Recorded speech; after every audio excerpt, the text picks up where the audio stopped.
Maya Rodriguez had exactly 3 seconds to grab the coffee order before her boss walked through those glass doors, and she was still 4 people back in line at the corner cafe. She checked her watch again. The morning sunlight streaming through the windows of sterling architecture highlighted every nervous flutter of her fingers as she waited. This was only her second week as executive assistant to Dominic Young, the 32-year-old CEO who had built one of Manhattan's most innovative architectural firms from nothing, and she was already about to mess up his exact morning routine. He wanted his coffee at 7:45, black with 1 sugar, and it was now 7:43. The line moved. Maya lunged forward, nearly colliding with a businessman in front of her. She muttered an apology, her heart racing. Everything about this job felt like walking a tightrope. Dominic was brilliant, demanding, and had gone through 5 assistants in the past year. Maya needed this position. Her student loans were not going to pay themselves, and opportunities like this did not grow on trees for 25-year-old graduates with architecture degrees who discovered too late they preferred the business side of things. She got the coffee. 7:44. She sprinted the 2 blocks back to the office building, her heels clicking against the pavement, her own bag slapping against her hip.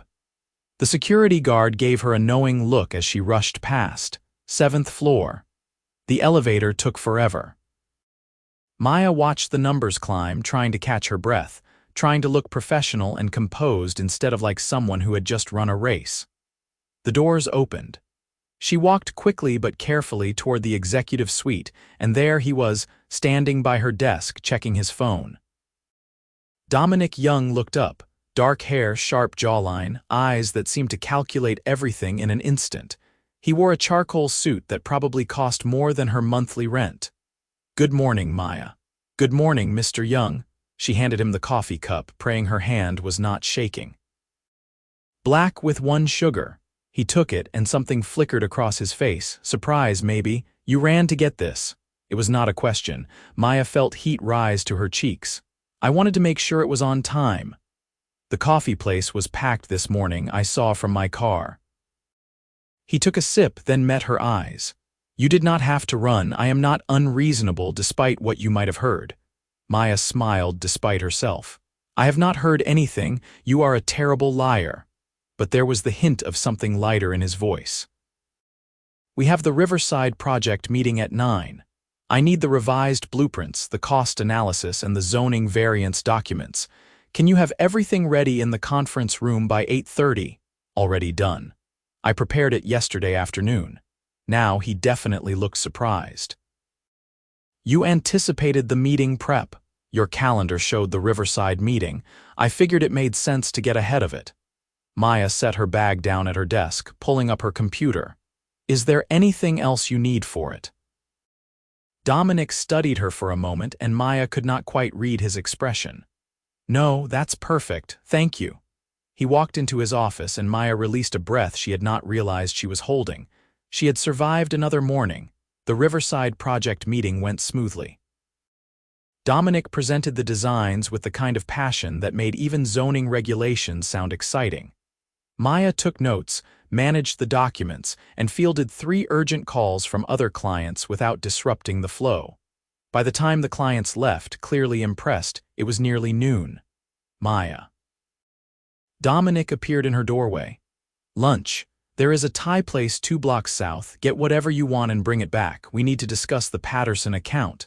She grabbed her wallet, but he held up a hand. "Company card, top drawer of your desk, and get yourself something too." "Thank you, Mr. Young." "Dominic," he said. "You can call me Dominic. Mr. Young makes me sound like my father." Maya nodded, unsure what to make of this shift. She retrieved the company card and headed out, grateful for the fresh air and a moment to think.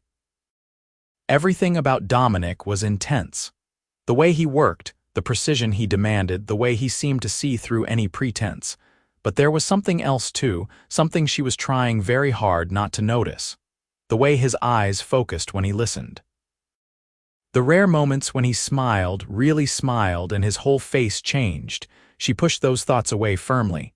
This was her job, her boss, nothing more. When she returned with the food, Dominic had cleared space on the small table in his office.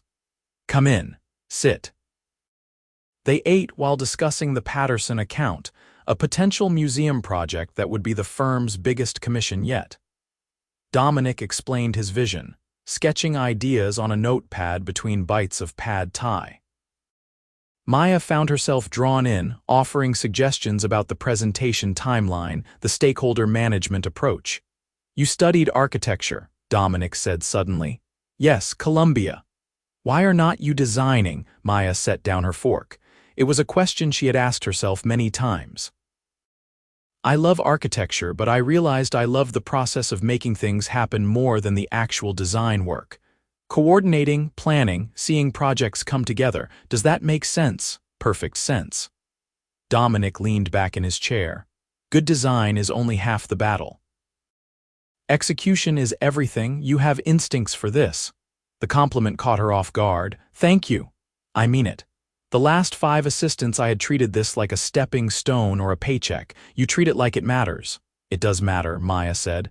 "What you are building here matters." Something shifted in the air between them. Dominic held her gaze for a beat too long, and Maya felt her pulse quicken. Then he cleared his throat and looked down at his notes. "The Patterson presentation is in 2 weeks. I want you involved in the preparation, not just administrative support. I want your input on the pitch structure. Really, you have good instincts. Use them." He stood, gathering the lunch containers.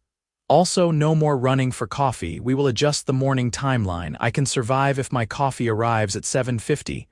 Maya smiled. "Noted." The days began to blur together in the best possible way. Maya arrived early, stayed late, and threw herself into every project. Dominic was demanding but never unfair. He pushed her to think strategically, to contribute ideas, to challenge assumptions. They fell into a rhythm that felt almost effortless. 3 weeks into her tenure, they worked until midnight finishing the Patterson presentation. The office was empty, the city lights sprawling outside the floor-to-ceiling windows. Maya's eyes were burning from staring at the computer screen, but the presentation was finally perfect. "Done," Dominic announced, hitting save with a decisive click. He stretched, his shirt pulling across his shoulders. "I think we have it." "It is good," Maya agreed. "Really good. We make a solid team." He glanced at her. "Thank you for staying. I know this was not in your job description." "Neither was half of what I do here. I do not mind." Dominic stood, walking to the window. Manhattan glittered below them, thousands of lives playing out in the lit windows of buildings stretching toward the horizon. "Can I ask you something?" "Of course." "Why did you take this job? You had to know my reputation. 5 assistants in 1 year. People talk." Maya joined him at the window, maintaining a careful distance. "I needed the job, and I figured if 5 people could not handle it, maybe the problem was not just you." He laughed, a real laugh that transformed his usually serious face. "Fair assessment. What was your conclusion?" "That you are not impossible. You just care a lot about what you do, and you need someone who cares just as much." She met his eyes. "And that maybe those 5 assistants were not the right fit. And you are." "I am still here." They stood in comfortable silence, looking out at the city. Maya was acutely aware of how close he was, the warmth radiating from his body, the subtle scent of his cologne. This was dangerous territory. She should step back, make an excuse to leave, maintain the professional boundary that was supposed to exist between them. "I should go," she said quietly. "It is late. Let me call you a car. I can take the subway." "Maya." His voice was firm. "It is midnight. I am calling you a car." She did not argue. 15 minutes later, she was in the back of a town car, watching the city slide past, trying not to think about the way Dominic had said her name. The Patterson presentation was a triumph. The museum board loved Dominic's vision, loved the meticulous planning, loved everything about the pitch. As they walked out of the meeting, Dominic was practically glowing. "We did it," he said as soon as they were alone in the elevator. "You did it. That was all your vision, our vision." He turned to her. "You shaped that presentation as much as I did." The narrative structure, the stakeholder analysis, all of it.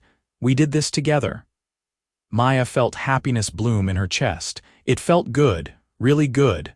Back at the office, Dominic insisted on celebrating. He ordered champagne and pastries from a nearby bakery, gathering the whole team in the conference room. Maya stood off to the side, watching him toast the victory, watching him praise each team member by name, watching him lead with the kind of genuine appreciation that made people want to follow him anywhere. Their eyes met across the room. He raised his glass slightly, just to her. She returned the gesture, her heart doing something complicated in her chest. Afterward, as people filtered back to their desks, Dominic caught her arm gently. "Dinner tomorrow night to celebrate properly."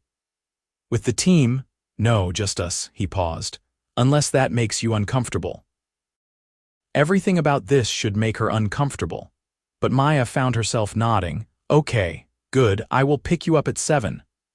She spent the entire next day second-guessing the decision. This was her boss. This was wildly inappropriate. This could end her career at this firm before it really began. But when 7 o'clock came and Dominic appeared at her apartment building in a sleek black car, wearing dark jeans and a button-down that made him look somehow both more relaxed and more devastating than his usual suits, every logical argument evaporated.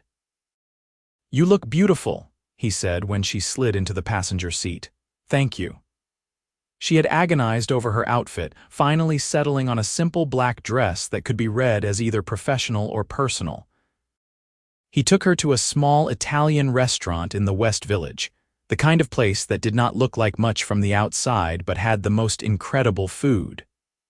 They settled into a corner booth, and for the first time since Maya had started working for him, the conversation was not about work. Dominic asked about her family, her childhood in Boston, her decision to move to New York. She asked about his path from a working-class neighborhood in Queens to building his own architectural firm.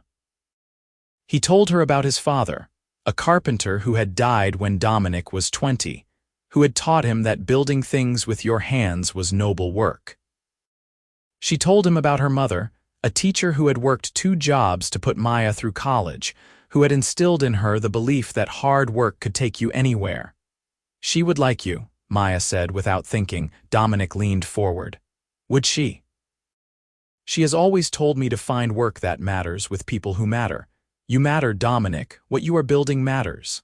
His hand found hers on the table. The touch sent electricity through her entire body. "Maya, I need to be honest with you about something," her heart hammered. "Okay. These past 2 months working with you have been the best professional experience of my career, but somewhere along the way it stopped being just professional." His thumb traced circles on her palm. "I think about you constantly. I look forward to seeing you every morning.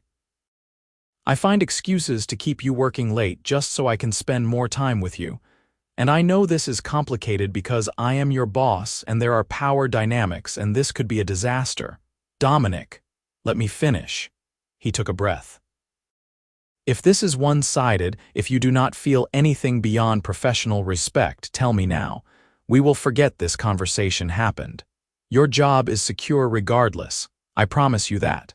But if there is any chance you feel even a fraction of what I feel, I need to know." Maya's whole world had narrowed to the warmth of his hand on hers, the intensity in his dark eyes, the thundering of her own pulse. "It is not one-sided." The relief that washed over his face was palpable. "No, I've been trying so hard not to feel this way. You are my boss. This is my dream job. I should be professional and appropriate and maintain boundaries." She laughed shakily. "But I think about you constantly too. I look for reasons to stay late. I care about your coffee order way more than any reasonable person should care about coffee." Dominic laughed, the sound warm and genuine. "My coffee order. It was supposed to be simple, just a job, just working for someone brilliant." Maya squeezed his hand. "But you are more than brilliant. You are kind and passionate and you see people. You saw me. Not just as your assistant, but as someone with ideas and value. Do you know how rare that is, Maya?" Her name was almost reverent on his lips. "Can I kiss you?" she nodded, and he leaned across the table, his hand coming up to cup her face. The kiss was gentle at first, tentative, as if they were both testing whether this was real. Then Maya's hand found the back of his neck and the kiss deepened and everything else fell away. When they finally broke apart, Dominic was smiling. "I have wanted to do that for weeks." "Me too." They stayed at the restaurant until it closed, talking and laughing and stealing kisses in their corner booth. When Dominic drove her home, he walked her to her door like they were teenagers on a first date. "Tomorrow is going to be complicated," Maya said. "Tomorrow we figure out how to do this right, how to keep your career on track while we explore this." Dominic tucked a strand of hair behind her ear. "But tonight, I just want to be happy that you feel the same way I do." "I am happy too."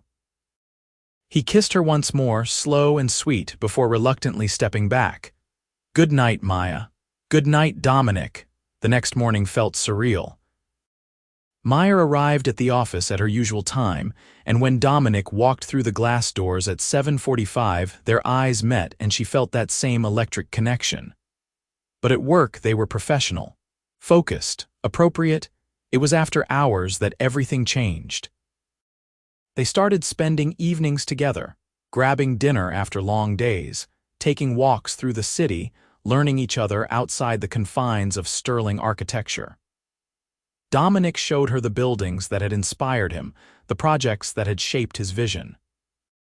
Maya took him to her favorite bookstore, her favorite coffee shop, the tiny art gallery where she had spent hours as a new graduate dreaming about her future. 2 months into their relationship, Dominic sat her down in his apartment. "I want to be transparent about something." Maya's stomach clenched. "Okay, sterling architecture is doing well, very well. The Patterson project put us on the map in a major way." He paused. "I am not just the CEO of a successful firm. The company is worth about $40 million. And my personal net worth is somewhere around $30 million. Maya blinked. "You are a millionaire." "Multiple times over, yes." He watched her carefully. "Does that change things?" "Change what?" "How you see me, us." Maya thought about it seriously. "It explains some things.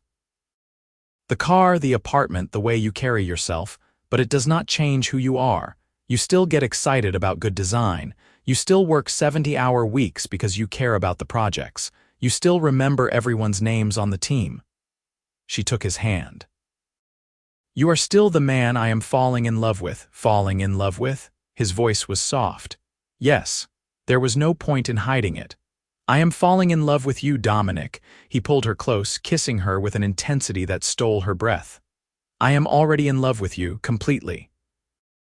Entirely. In a way that scares me because I have never felt this before." They made love that night, slow and tender and full of whispered promises. Maya fell asleep in his arms, feeling safer and more cherished than she ever had in her life. But reality had a way of intruding on even the happiest moments. At work, rumors started circulating. People noticed the way Dominic looked at Maya, the way she anticipated his needs with an intimacy that went beyond professional efficiency. The whispers reached Maya through Sarah, one of the junior architects who had become a friend. "People are talking," Sarah said over lunch one day. "About you and Dominic." Maya's appetite vanished. "What are they saying? That you are sleeping with him?" "That is why you have been getting more responsibility on projects." Sarah's expression was sympathetic. "I know it is not true, but Maya, you need to be careful. Office politics can get ugly." Except it was true, at least the first part. Maya was sleeping with Dominic. And she did have more responsibility, though she had earned that through her work, not through their relationship. But would anyone believe that? She brought it up with Dominic that evening. They were at his apartment, and he was cooking dinner while she sat on the counter, watching him work. "People are talking about us at work." His hands stilled on the knife he was using to chop vegetables. "What are they saying?" "That we are together. That is why I am getting more opportunities." Dominic set down the knife, moving to stand between her legs, his hands resting on her thighs. "Is that what you think?" "No, I know I earned my place on those projects, but Dominic, perception matters. If people think I am only valuable because I am with you, that undermines everything." Then we make it official. We disclose the relationship to HR. We put protocols in place to ensure there is no conflict of interest. He cupped her face. I will not hide you, Maya, and I will not let anyone diminish what you have accomplished. That could be complicated for you, for the company. I do not care, you are more important. They went to HR together the following week. The head of human resources, a sharp woman named Patricia, listened to their situation and outlined the options. Maya could transfer to a different department, working for one of the other senior partners. Or Dominic could recuse himself from decisions about her compensation, promotions, and evaluations, with another partner overseeing those aspects of her employment. I want to stay as Dominic's assistant, Maya said firmly, but I understand the need for oversight. They implemented the second option. Marcus, one of the founding partners, agreed to handle Maya's performance reviews and compensation discussions. It was not perfect, but it allowed them to continue working together while maintaining ethical boundaries. The whispers did not stop entirely, but they changed. People saw that Maya still worked harder than almost anyone else, that she still arrived early and stayed late, that her contributions to projects were substantial and thoughtful. Slowly, grudgingly, she earned respect on her own merits. 6 months into their relationship, Dominic asked Maya to move in with him. They were at her apartment, which had started to feel cramped after spending so much time in his spacious loft. I know it is fast, he said, but I hate leaving you here at night. I hate waking up without you. I want to build a life with you, Maya, a real life. Yes, she said without hesitation. I want that too. Moving in together was a revelation. They learned each other's domestic rhythms, the small intimacies of daily life. Dominic sang off-key in the shower. Maya hoarded blankets in her sleep. He cooked elaborate meals on weekends. She left books everywhere. They fought occasionally, usually about work-life balance, about Dominic's tendency to bring projects home, about Maya's reluctance to take vacation days. But they learned to communicate, to compromise, to choose each other even when it was hard. A year after they started dating, Sterling Architecture won the contract for the city's new performing arts center. It was a massive project, the kind that could define a firm's legacy. Dominic assembled his best team, and Maya found herself in the thick of it, not as his assistant but as a project coordinator, managing stakeholders and timelines and the 1,000 moving pieces that made complex projects succeed. You are doing incredible work, Marcus told her during one of their quarterly reviews. Dominic was right about your instincts. Have you thought about business school? You could move into a leadership role here, maybe even partner track eventually. The idea thrilled and terrified her in equal measure, but with Dominic's encouragement, she applied to an executive MBA program. She got in. She started classes while continuing to work, and somehow they made it all work. Dominic supported her through late-night study sessions, through stressful exams, through moments when she wanted to quit because it was all too much. You are brilliant, he told her after she nailed a particularly difficult presentation for one of her classes. You are going to do extraordinary things. I am already doing extraordinary things, she countered. I am building something that matters with someone I love. 2 years into their relationship, on the anniversary of the day they first kissed at that Italian restaurant, Dominic took Maya back to the same corner booth. They ordered the same dishes, reminiscing about that first date, about how nervous they had both been. I have something to ask you, Dominic said as dessert arrived. Maya's heart started racing. Okay, he pulled out a small velvet box and Maya's breath caught.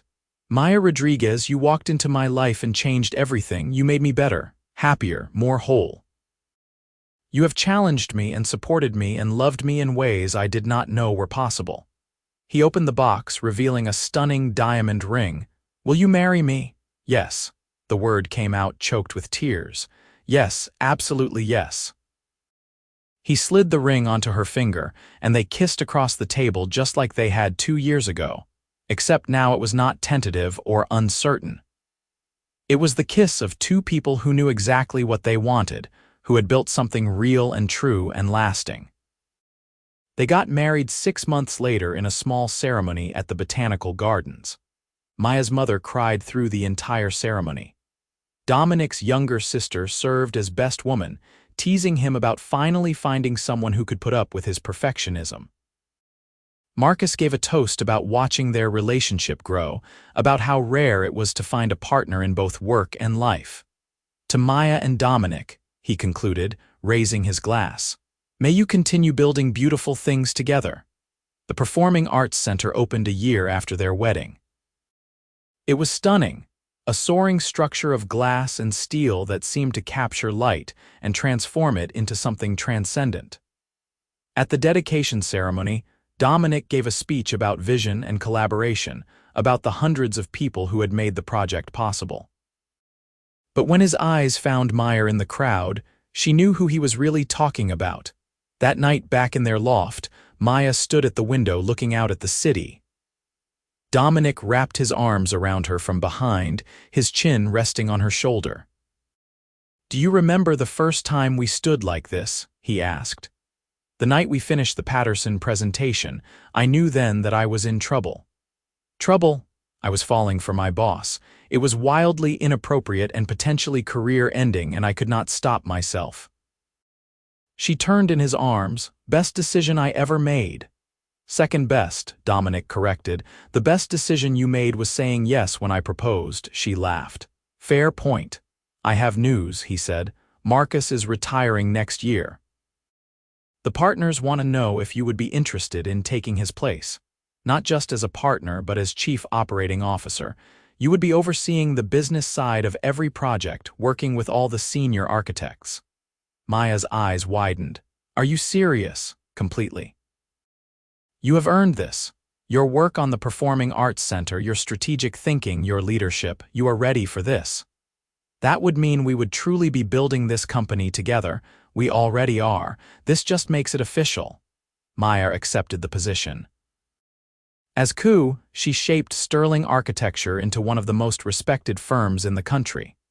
She and Dominic made a formidable team, balancing each other's strengths, pushing each other to be better. They worked hard and fought occasionally and loved each other fiercely.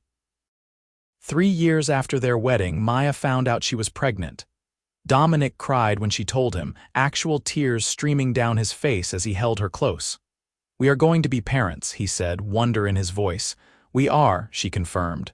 "Are you ready for this?" "With you." "I am ready for anything." Their daughter was born on a sunny May morning, a tiny perfect human with dark hair and her father's intense eyes.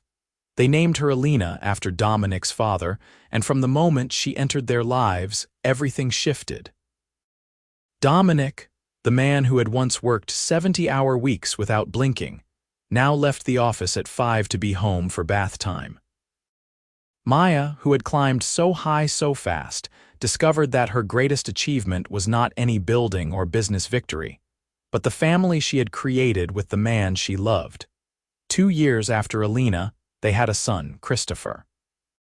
Their loft transformed into a home full of laughter and toys and the beautiful chaos of family life. Sterling architecture continued to thrive, but Maya and Dominic had learned to balance ambition with presence, success with what truly mattered. On their 5th wedding anniversary, they hired a babysitter and went back to that Italian restaurant. Same corner booth, same menu, same tradition of remembering where they started. "You ever regret it?" Dominic asked. "Falling for your boss, all the complications that came with it." Maya reached across the table, taking his hand just like he had taken hers all those years ago. "Not for a single second. You were worth every complication, every challenge, every moment of uncertainty." "I love you," he said simply. "I loved you when you were my assistant, running to get my coffee. I loved you when you challenged my thinking on projects. I love you now as my wife, my partner, the mother of my children. I will love you for the rest of my life. I love you too, always." They kissed across the table, and Maya marveled at how a simple job, a professional relationship, had transformed into the greatest love story she could have imagined. She had walked into sterling architecture looking for a career, and she had found everything: purpose, partnership, family, love.